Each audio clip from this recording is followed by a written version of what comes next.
নমস্কার বন্ধুরা, আমার বাঙাল ভার্সেস ঘটির রান্নাঘর চ্যানেলে আপনাদের সকলকে স্বাগতম। তো আজকে আমি আপনাদের সামনে একটা কাঁকরোলের রেসিপি নিয়ে এসেছি। তো রেসিপিটার নাম হলো কাঁকরোলের পুর ভরা।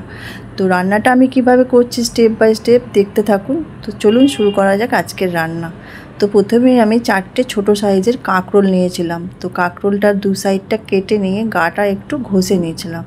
তারপরে মাঝখান দিয়ে একটা কাট লাগিয়েছিলাম, বাকিগুলোকেও সেভাবেই কেটেছিলাম। আর সাইডে গ্যাসে আমি জল ফুটতে দিয়েছিলাম। তো জলটা ফুটে যাওয়ার পরে কাঁকরোলগুলোকে আমি ফুটন্ত জলে ছেড়ে দিই।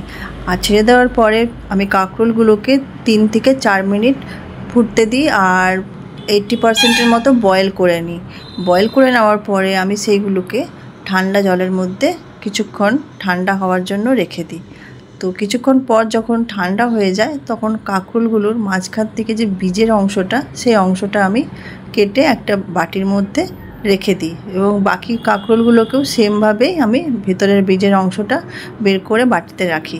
তারপরে একটা মিক্সির বাটিতে 1 চামচ হলুদ সর্ষে, 1 চামচ কালো সর্ষে আর 1 চামচ পোস্ত ভিজিয়ে রেখেছিলাম সেটা দিয়ে দিই। তারপরে পটলের বীজের অংশটা, 2টো কাঁচা লঙ্কা আর নারকেল কোড়া। নুনটা আমি অ্যাড করতে ভুলে গেছিলাম, সেটা আমি পরে অ্যাড করি।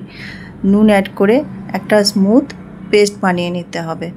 রেসিপিটা একবার হলেও বানিয়ে খাওয়ার অনুরোধ রইল। দেখবেন দারুণ হয়েছিল খেতে, আর গরম ভাতের সঙ্গে জাস্ট ফাটাফাটি লাগছিল। তো তারপর আমি কাঁকরোল সেদ্ধ যে অংশটা ছিল, বাকি অংশটা তার মধ্যে পুরটাকে ভরে নিই। বাকিগুলোকেও সেমভাবেই করে রেডি করি। আর আমি তারপরে ব্যাটার রেডি করি। তো ব্যাটার রেডি করার জন্য আমি পরিমাণ মতো ময়দা, 2 চামচ কর্নফ্লাওয়ার আর 2 চামচ সুজি অ্যাড করি। আর গুঁড়ো মশলা কিছু অ্যাড করি, তো হলুদ গুঁড়ো আর লঙ্কার গুঁড়ো আর কালো জিরে। তারপরে সেগুলোকে ভালো করে মিক্স করে নেওয়ার পরে অল্প অল্প করে জল দিয়ে একটা স্মুথ ব্যাটার বানাই। ব্যাটারটা খুব পাতলাও না আবার খুব গাঢ়ও না। তো ব্যাটারটা বানিয়ে নেওয়ার পরে আমি 5 মিনিট রেস্টের জন্য রেখেছিলাম। 5 মিনিট রেস্টে রাখার পরে আমি তার মধ্যে নুনটা অ্যাড করি। নুনটা অ্যাড করে ভালো করে নুনটা মিশিয়ে নিয়ে আমি কড়াইয়ে তেল গরম করতে দিয়েছিলাম। তারপরে ওই কাঁকরোলের পুরগুলো একটা একটা করে ডিপ করে আমি তেলের মধ্যে দিয়ে দিই। এইভাবেই বাকি কাঁকরোলের পুরগুলোকে ব্যাটারে ডিপ করে আমি ছেড়ে দিই। তারপরে আস্তে আস্তে উল্টে পাল্টে নিয়ে যতক্ষণ না লাল হচ্ছে ততক্ষণ উল্টে পাল্টে নিয়ে ভালো করে ক্রিস্পি করে আমি কাঁকরোলের পুর ভরাগুলোকে ভেজে নিই। তো উল্টে পাল্টে নেওয়ার পর যখন দেখলাম লাল হয়ে গেছে, ক্রিস্পি হয়ে গেছে, তখন আমি এক এক করে সেগুলোকে উঠিয়ে রাখি। তো আমার এই রান্নাটা আপনাদের কেমন লাগলো অবশ্যই জানাবেন।